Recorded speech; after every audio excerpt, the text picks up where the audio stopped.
If you're a landlord and you're selling a house with a tenant in place, here's some things that you might want to consider. So first of all, while the house is on the market, the tenant, being that they have possession of the property and they live there as their residency, they have control over the buyer appointments. They get to approve them, and it's going to be on the tenant's schedule. Now, if you have a tenant who doesn't want to move or a tenant who isn't cooperative, you may have difficulty getting buyers to see the property because they may not approve all of those appointments. The other thing you have to keep in mind is that, if somebody buys a property and there's a lease, let's say the tenant still has 7 or 8 months left on the lease, the person buying the property in the state of Florida, they have to honor that lease. So they may not want a tenant. So it's probably in your best interest to list the property once the lease is over and the tenant moves out and you have a nice clean property with nobody living in it that you can sell at that time.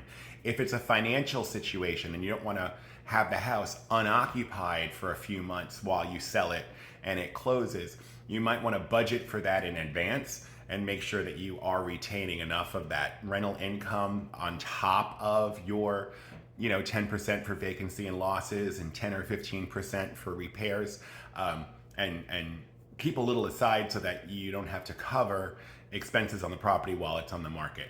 But if you're selling a house as a landlord, that's my tip for you. If you have a property to sell in Port Richey, Florida, Hudson, Florida, or Newport Richey, Florida, give me a call. I'm always here to help.